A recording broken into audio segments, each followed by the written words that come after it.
It's Wellness Wednesdays. It's Wellness Wednesday. And I have forgot to switch over. Oh, God. So this Wellness Wednesday, I'm going to address a comment from Monday's video because I read the comment. It's like, this is a great Wellness Wednesday topic. And if one person's interested, then the likelihood is other people are. So awesome. Here goes. So conventional wisdom, if such a thing still exists, states that apologizing for things that are not your fault is a sign of low self-esteem, which is in contrast with the notion that being liberal with apologies is a sign of bravery. With that in mind, I'd request a follow-up on where should the line be drawn, or rather guiding people to find that line on their own. And that is a great topic and a great request. And I just happened to read, there's a book out now by, Amanda Ann Gregory.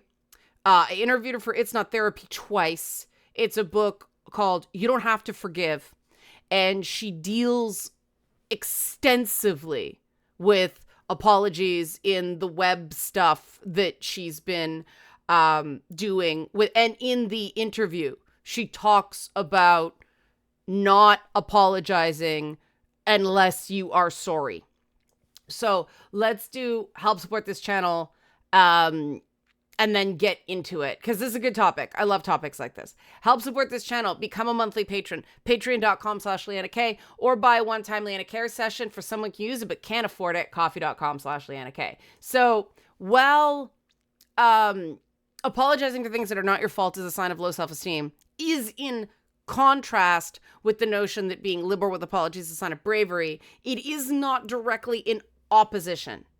Because apologizing freely when you think it's warranted is not the same as apologizing for things that aren't your fault, right? And I wouldn't necessarily say that apologizing for things that are not your fault is a sign of low self-esteem totally. I think that some people do it as what they're really trying to say is, I care that you're upset. But what it comes up is, I'm sorry you got hurt. But that really isn't an apology. It's something, right? For instance, like if I run very late with a client and I'm late for the next client, I do legitimately feel terrible about it. It's been happening a lot lately, as you can imagine, for obvious reasons. One of the things that makes me different from a therapist is that there's this general understanding that I may run long with someone, because when I was in therapy, I couldn't stand being in a very vulnerable moment and it's okay, it's time to stop. I hated that. If someone is really, if they need that extra 10, 15 minutes to be in a better place, then I'm going to take it, and that's a big ethos of what I do. But if something runs really long, if I'm running late, I will notify clients the first chance I get. And even though it is something I am working on, and it is in alignment with my values to make this choice, I do respect clients' time. And I am sorry to inconvenience them when I'm running late. And it is the sorry for inconveniencing you that is sincere. Now, I live in Canada. We apologize to inanimate objects. And I am not a big fan of apologizing when you haven't done anything wrong. You can express sentiments, like you can say, I'm sorry. It's a figure of speech, right? I'm sorry this is so upsetting to you. You have to be careful with that, because some people will appreciate it. Other people will see it as you apologizing for their feelings. So, yeah, what I tend to say is like, look, something about this is upsetting to you and I don't want that. So let's see what we can do about that. The importance of apologizing when you are really wrong, when you see that you are wrong, and being able to see that you are wrong. And as an aside, it is possible to be wrong about something and not at all be sorry. Like, yeah, I screwed up, but I don't feel bad about it, right? Like, that's totally fair. And that's the thing, right? That all states must be valid for any state to be valid, right? If anger, which is an emotion that we all feel, is inherently bad, then no other emotion is really valid. This is my philosophy. What you do about the bad feeling is different. But just being angry is not bad.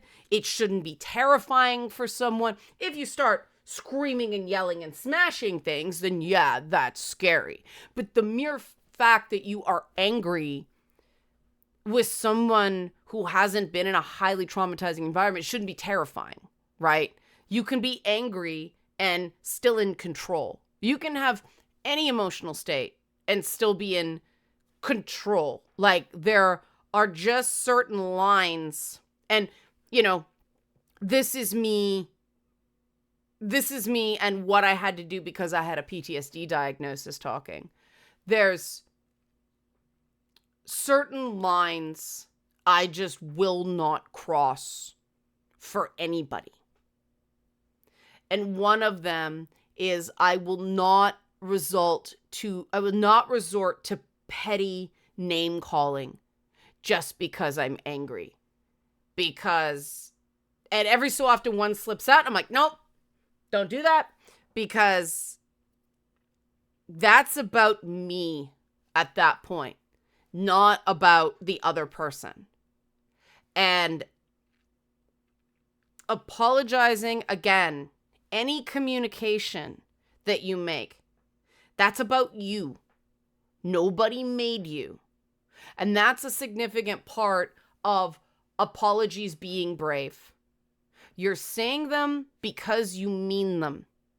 And that's it. You're not saying them to get a response. You're not saying them to cajole someone to forgive you, because forgiveness is not guaranteed. If you're demanding forgiveness, you never give the opportunity to let the process work. An apology is sometimes just the beginning of a process to build back trust. And it really depends on what it is. And the example that Amanda Ann Gregory used in an article I just read of hers was somebody promising to pick up someone's kid from school and then not doing it. And the parent got an angry call from the principal because the kid was sitting there. Now, the age that, kids can't walk home or take the bus on their own, this was not a thing when I went to school, but I very much understand it's a thing now because I had employees who had kids who were in daycare. And if they charged a late fee by the minute in daycare there. And I understand this is not uncommon. And if that had been true in my family, it would have bankrupted my mother, because my mother was habitually late for picking us up. And my mother is one of these people who can charm the feathers off a peacock. Okay, I do not have that skill, but it was really embarrassing to be sitting there. And I'm glad the principal in this example went at the parent instead of parent. It wasn't mother, but I'm glad they took it up with the parent, not the kid, because it wasn't the kid's fault. Back in my day, it was, where's your mother? Get her to show up earlier. Like, how can a kid make a parent do anything? It was bizarre. But of course, the people at the various things didn't want the parent to pull their kid, so they made the kid do the dirty work. Anyway, as an aside, that's the example she gave. And what she said was a proper apology there means actually owning what you did, which is, I'm sorry that I didn't remember. I'm sorry I didn't remember. And that it led to you having a really unpleasant experience. I want to make it up to you. And then I forget the exact suggestion. But what I found interesting was that she separated the reasons it happened into a separate statement than the apology itself. And I thought that was really significant. Like, instead of going, I'm sorry, but you called me to remind me every other time, and you didn't this time. Like, that's, I'm sorry, but. And Ned Stark rules. Everything before the but is a lie, right? And so what she separated from, she said, I'm sorry I inconvenienced you. Can we work it out going forward that I will work more to remember by setting, say, an alarm. But can you also make a habit of reminding me because that's helpful?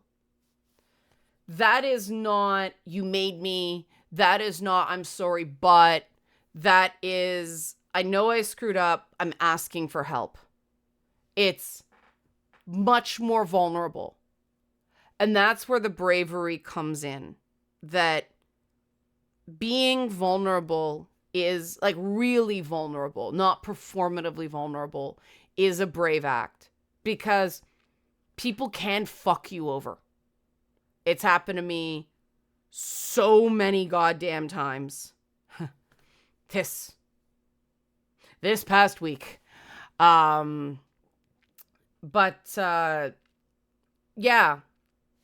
My behavior is about me. And sometimes I don't meet my own standards. That's, and sometimes you do have to apologize to yourself, that you have to recognize that you want to do better and you can do better and you're just not. And, like, why is that? But the thing about apologizing for things that aren't your fault is that's not really an apology. That's appeasement of some bully or someone you're trying to manage. It is a form of manipulation, and people get very touchy at the term manipulation because they think it's always nefarious, and often it isn't. It's learned behavior or it's a survival tactic. But as adults, at some point, we have to understand that those tools need to be used extremely sparingly. And there's also an understanding that just because you screwed up doesn't mean the other person gets to do whatever they want to you. The Thing happened on the Last of Us show this week, and that's a central thing about my whole issue with that whole scene. Again, it's two wrongs make a right reasoning, and it makes no sense. But that's a video for another time. But they did cut the bigot sandwich line from Last of Us and instead replaced it with the fact that the guy who got on Dina and Ellie for making out at a barn dance, and one could argue that if it's in Wyoming, maybe that's not appropriate behavior for heterosexual couples either, what they were doing. But he apologized for the homophobic slur, and he just said it was wrong and shouldn't have happened. And she just kind of stared at him. She still wasn't great about it, but she didn't go, I don't want any bigot sandwich, because the reason I make fun of the bigot sandwich is because that is a tangible offering that he's like, I got you a sandwich, it's steak. That is what Dragon Age the Veilguard calls pulling a barf. Like, if you are putting a gesture, if there is something tangible to the apology, it does make it more sincere. You know, you are at least making the effort to make amends or begin to make amends. And it's not reasonable, you know, somebody can't expect you to be their slave to make it up to them, but there is a process and what's gonna fix it. And fixing these things in relationships is important. I'm, you know, constantly readjusting my own behavior because I recognize that my decisions affect not just me, it affects, you know, my moderators and facilitators as well. And so if they give me feedback on something, I do try to correct. And, you know, one of the things I'm focusing on correcting based on their feedback is giving people less rope in comments and responses. And so I did end up blocking 2 people on the channel this week. I always say when I do it, because one is seriously disturbed, like criminal record seriously disturbed. Another ventured into anti-Semitic tropes of the Jews control the media. And so at first, I didn't ban him. I tried to have him see the error of his ways, but he was not going to,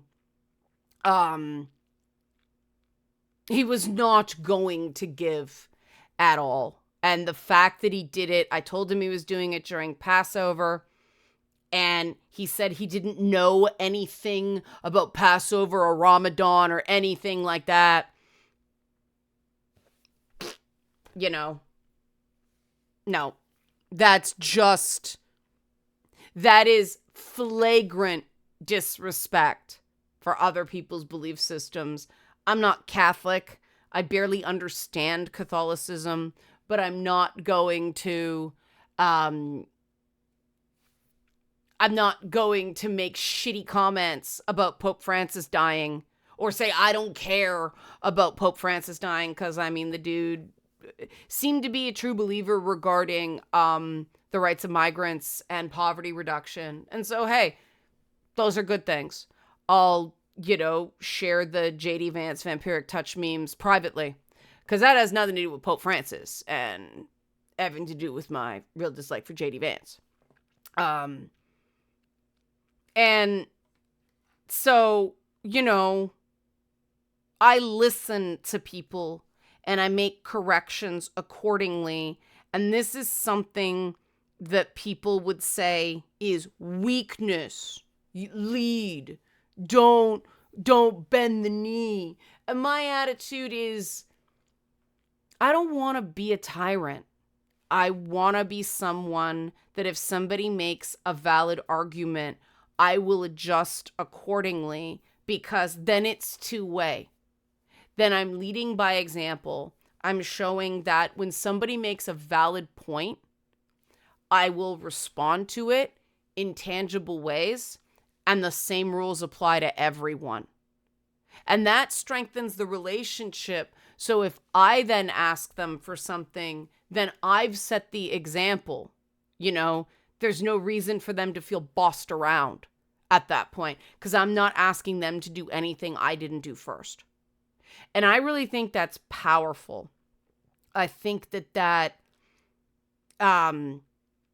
being willing to adapt behavior in ways like that, right? Like not sweeping changes, just little like, yeah, okay, people are getting bothered, like actively disturbed by some of this stuff. So I have to be responsible and weigh the fact that I don't like banning people. It always makes me uncomfortable. And you can't ban somebody from YouTube. Like, that's the thing. They can just take it out another account and do shit. And that's why I don't tend to hide people from the channel, but in certain cases, it is warranted because they are just abusing the privilege and really being. Problem is that I've been around for so long and I have, websites with feedback things. So what they tend to do is just abuse the feedback form as well to send me nasty grams. So it doesn't stop it. It just takes it to somewhere where other people can't see and be bothered by it. And then they start harassing people I know and then people they know. And I get people going, what the fuck is this? It's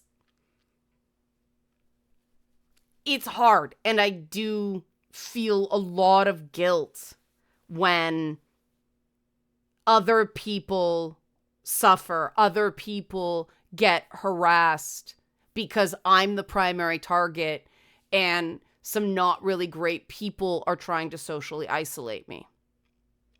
Now, that being said, I will only change what I do so much because I refuse to be silenced by bullies. And the only way I can expect people to have my back is if I have theirs and give them little things. Like, I never liked working for people who had to have their way all the time. I prefer to work for people where I trusted that if they were just telling me to do something, there was a good reason, because normally they're pretty cooperative. Now, not everybody's like this, I have discovered. Some people, the nicer you are to them, the more they push. And they just throw a tantrum when you finally say no. You pull a Gandalf and go, you shall not pass. Those people show their colors. And I get gone. I am not sorry for that. That's the line, right? You really have to go, do I feel like I really did something wrong?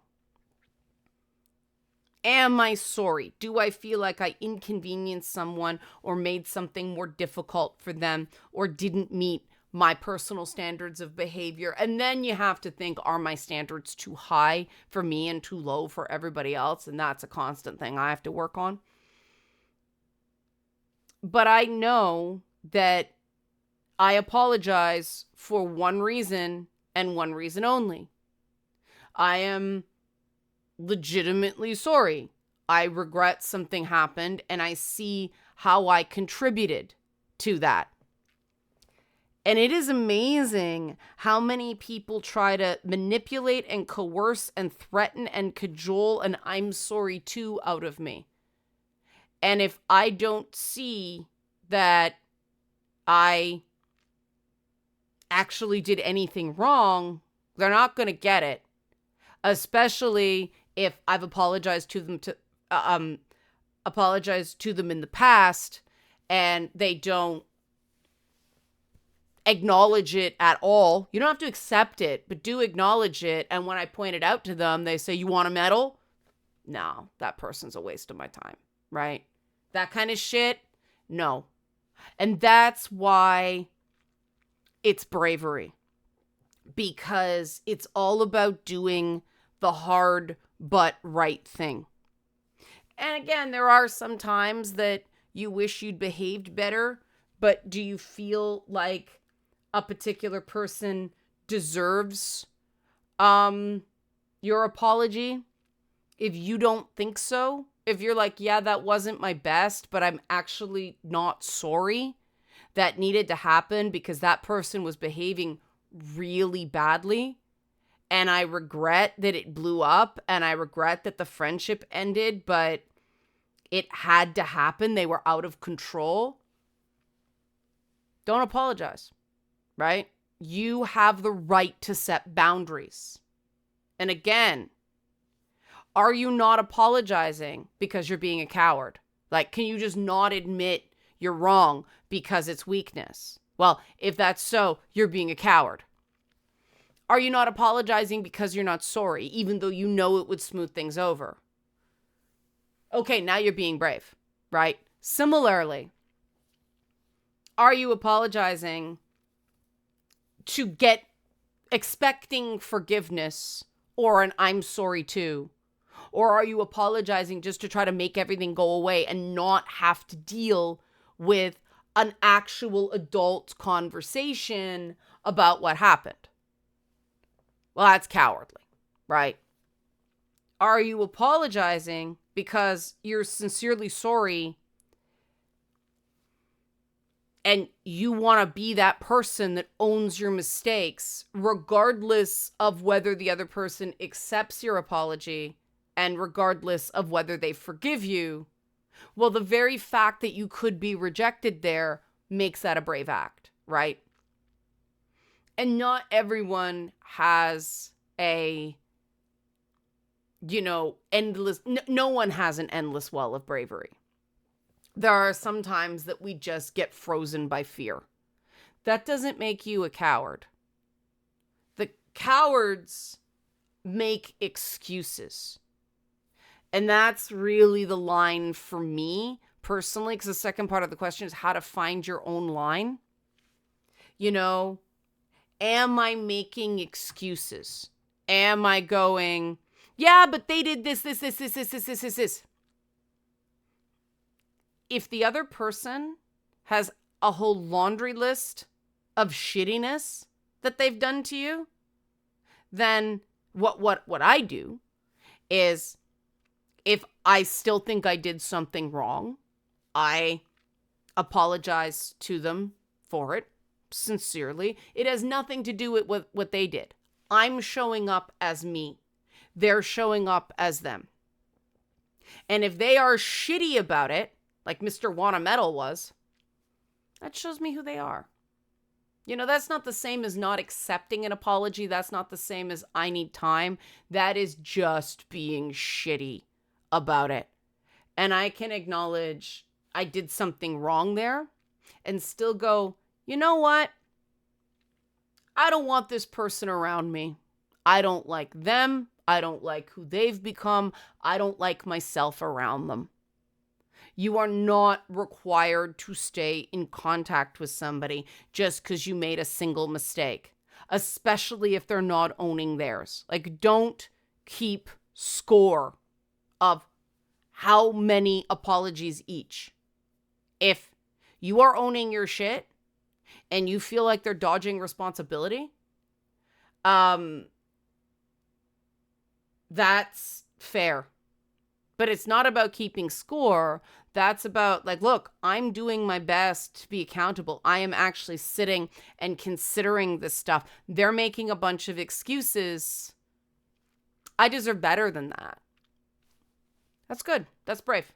Because you know what? Saying I deserve better than that, not having tantrums or not saying a whole bunch of nasty things or not making demands, just going, you know what? I deserve better than this, so I'm going to walk away. That's not running away. That's walking away. Now, somebody else made the Scooby-Doo and Shaggy. I said that Scooby-Doo and Shaggy are actually, like, Scooby's quite brave because he's always afraid and he's there anyway. And that's the thing. Bravery doesn't feel strong. Bravery is terrifying. Because bravery is being afraid and doing it anyway. And it doesn't always turn out, Failures happen. And people are really cruel when failures happen. I've been pretty fortunate on this channel that most people are really quite good, which is why I feel more strongly than ever that the people who can't behave lose their comment privileges. because I appreciate that. I don't take it for granted. And that's part of what bravery in relationships is about, is not taking the other person for granted, taking those moments to go, I appreciate you. And I mean, really listening, if you're really listening, you have to apologize a lot less because you're proceeding with more caution. You're proceeding with more consideration. And you can't really listen if the inside of your brain is internally screaming. You can hear nothing beyond that panic, right? Beyond that internal dread that something about you is just wrong and bad and unfixable. And I think we all have a part of ourselves, especially people with trauma. We all have a voice inside us that is doing that internal screaming that you are wrong and bad and unlovable and unfixable and like all that stuff. You're broken. And facing that so that you can admit you're wrong, that you can apologize, you can show up the best person you can be for others. That's bravery. Because the first step is confronting that voice that said, you weren't just wrong, you are wrong. You didn't do a bad thing. You are a bad thing. That is a voice that you have to confront. And you have to really sit with it and go, is this voice telling me I need to do better? Or is this just the most abusive person in my past living rent-free in my head? And for most people, it's the latter. It's the most abusive person in your past living rent-free in your head. And one commenter mentioned my focus on the ugly, ugly, ugly thing. And the reason I've been focusing on that lately is it does disgust me. It feels like performing the abuse that another person inflicted upon that person. And that is like, that's cowardly. Calling somebody else ugly, especially when it's not true, when it's hyperbolic, like, but there's this whole, looks maxing thing. CBC just did a thing on, oh my God. But like, boys and men talk to each other that way, and girls and women talk to each other that way. You're such an ugly bitch. That was another word. I just got so sick. Hey, bitch. Hey, bitch. Like, the only place it's appropriate is in hip hop because of the context, because that is, rolling around in the muck sometimes.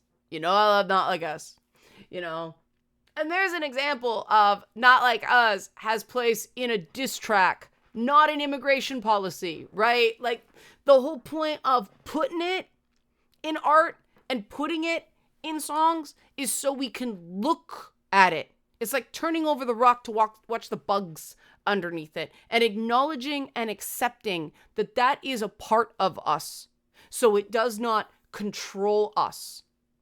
And I just find the whole, she's ugly, they're ugly, they hate men because they're ugly. The funny thing is, with Assassin's Creed Shadows, I'm particularly offended by that because I did an interview. It was with, it was on Splinter Cell Blacklist, and I was talking to some of the artists about the redesign of Anna Grimsdottir, and I pointed out that they gave her character on her face. It was an anime face, right? An anime face has no character.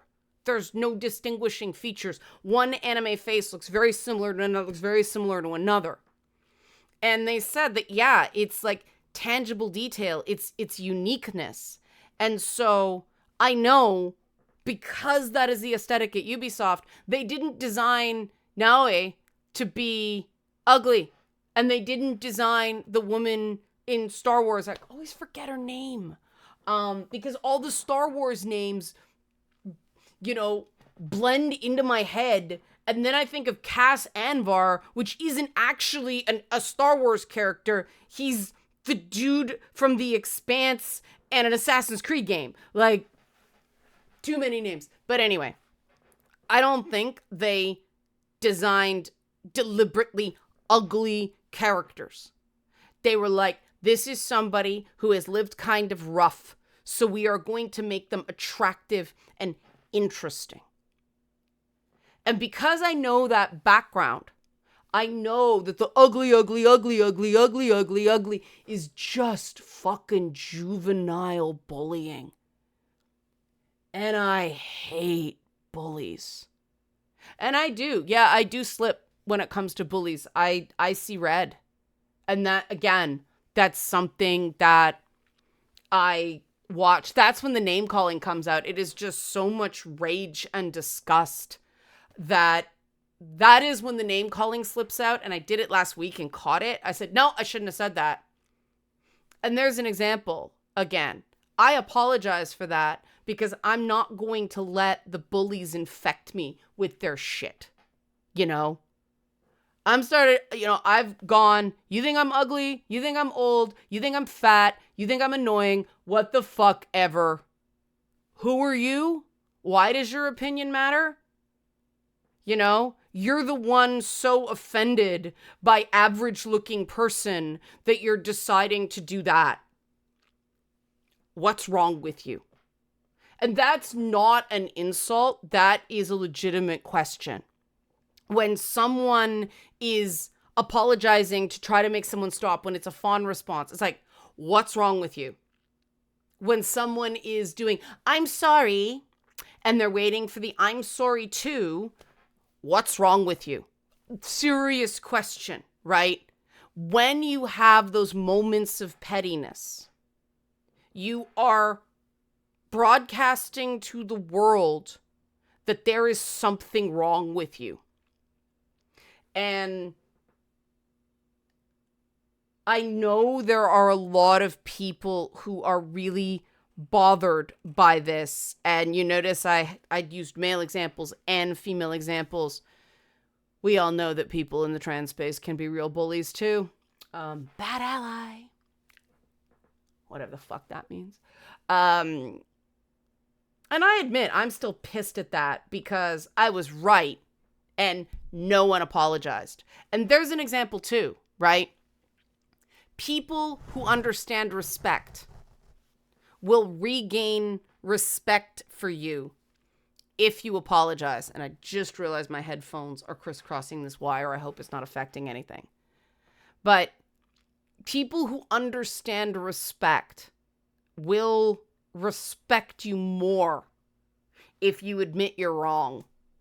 If you're one of these trans activists who are like, oh, I still think that was funny. Like, canceling me was funny? Really? Fuck you. Dead to me. Bye. You're a bad person, right? If you go, look, we got caught up and we treated you like shit. We were wrong. We're sorry. We have learned from that. You were actually right. These boycott and spoiler tactics just backfired horrifically. Those are people that I will actually sweat for. I will not do any activism with people that can't admit mistakes. Because, for instance, there are people sitting in ICE detention facilities now who were connected to these groups who got out before they got, destruction of property and violent and really overt anti-Semitism. And you'd think that these groups would care enough about these people who were on student visas and were permanent residents but not quite citizens and want to take care of their own and not put them in that compromised situation for the very point that, yeah, the U.S. government can deport you for very little reason. I had a U.S. work visa. It was shit. It made crossing the border Even worse, 'cause why do you have this visa? I don't think this is the right kind of visa. Why do you have this visa? It's because the consulate gave it to me. Well, it's not the right kind of visa. It's like the consulate gave it to me to do this work. I have a valid visa. Well, it's not the right kind of visa. Sorry? You should really talk to somebody about this every fucking time. And you have to take it. You have to. Because they can bar you entry. And they bar you entry from Canada for 5 years. And they are never sorry. And I do really think that I have heard from so many people who are kind of center right, who would trust the left a lot more if they ever owned a bad tax. I say they, as if my politics don't swing left. See, that's the thing. My politics are probably more left-wing because, I do believe that there is racial discrimination, and I do believe in trans rights, and I certainly believe in gay rights, and, but I say them because they're not like us. And I have seen people who are sort of centrist or center-right say they agree with a lot of what the left says, but they're scary people who seem unhinged. And part of that is never acknowledging, like, yeah, that tactic was a mistake. We got carried away there. That activism would be so much more powerful if they could do that. Because it seems like you actually care about what's right. And you're going to get drubbed when you admit wrongdoing. And the people who think, oh, that was kind of cool of them, they're less likely to say something than the people who, oh, you fat, ugly loser, you old, stupid cat lady, femcel. Thank you, Hassan Piker, femcel. Nice to see you at the Bernie Sanders rally. Good company Bernie's keeping lately. Nice misogyny. Because a woman's worth is determined by her sex life, right? Yeah. Oh no, it's not about sex. But that dude blocked me, unblocked me to take another pot shot, blocked me again, never apologized, never went, you know what? Yeah, that was too far. And that's why I have no respect for him. I have more respect for like Sargon, Carl Benjamin, because at least he's apologized for a few things in his life. And he didn't have to. He could have gone, yeah, fuck you. But he did. I mean, I patently disagree with a lot of the things he says. I think he's wrong. But those moments where he bothered, those were decent. Those were decent. And they did seem sincere. I mean, he doubled back on a few of them, but I think that was peer pressure. But, see, that's the thing. I can completely agree with a lot of someone's politics and think they're a shitty person if they can't own when they made a mistake. Conversely, I can think someone's politics are hot garbage, but still think they're a decent person if they show some accountability. And I don't want them constantly apologizing. Then it doesn't seem sincere, right? Like, if you're apologizing when it's not your fault, yeah, that seems... Again, I wouldn't go so far to say it's low self-esteem, but I'm in Canada. We apologize. We bump into a parking meter. We apologize. It's a cultural affect. It's the same thing as, in US, it's always in supermarkets, right? Where they do the thing and you ring it in and they hand you the receipt and they go, have a nice day. I said, thank you. And they say, uh-huh. It's, you're welcome in Canada, not uh-huh. And at first I thought, it's rude. But no, it's not rude. It's just an affectation. It's the same way we Canadians apologize to everyone. But there is a difference between, oh, sorry for bumping into somebody. You accidentally step out and a car honks at you. You're like, sorry. We're that kind of people. No, it's possible because we have, a lot of things in nature that try to kill us. Not least of all Canada geese. Those fuckers are nasty. But it does not, not only does it not cost you anything to do any sincere communication. It strengthens you. It allows you to resist fear. It allows you to resist pettiness. It allows you to resist those bully, craven impulses that are so tempting. They're infectious because it temporarily feels like a rush to be shitty. But if you have any kind of conscience and you're at all accountable, you feel terrible about it later. So it's not worth doing. And that's not the same as like joking around and not knowing it was going to hurt somebody. And that's another thing. Like, you know, with comedy, sometimes you go over the line and you feel bad. You feel bad that someone got hurt. It wasn't your intention.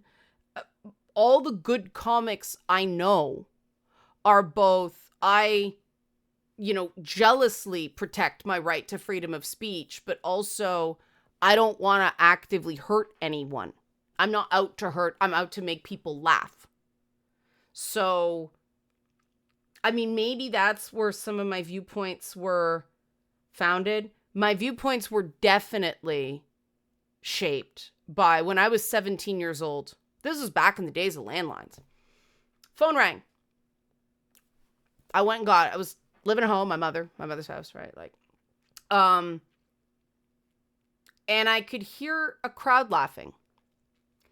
And it was a stand-up comedian who had the cell phone of the guy who just dumped me like 2 weeks before. And it came up on Call Display. Remember Call Display? I guess Call Display still exists. But the guy proceeded to mock a 17-year-old girl while people laughed in the background from a stage at a comedy club. This is what HBO's The Last of Us calls capital W wrong, right?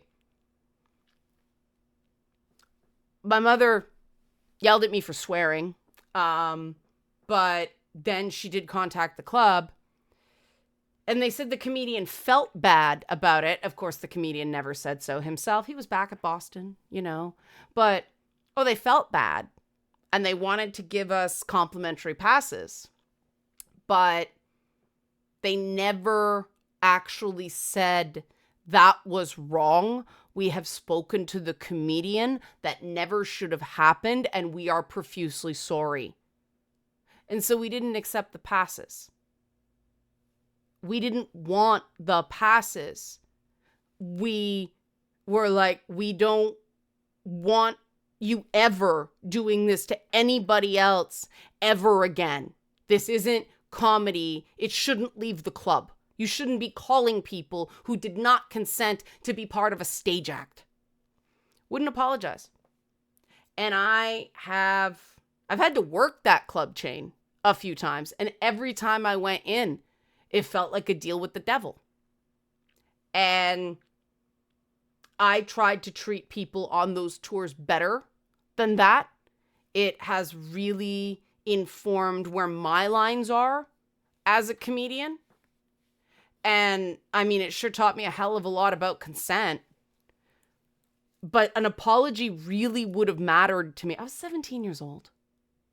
And these grown men, at least in their 40s, couldn't muster the words, "I'm sorry." "No, I feel bad," was supposed to cut it. It doesn't. Those are how I separate the things. This was a long one, but hope it helps. Help support this channel. Become a monthly patron, patreon.com/Leanna K. Or buy a one-time Leanna Care session for someone who can use it but can't afford it, coffee.com/Leanna K. Thanks for watching and be well.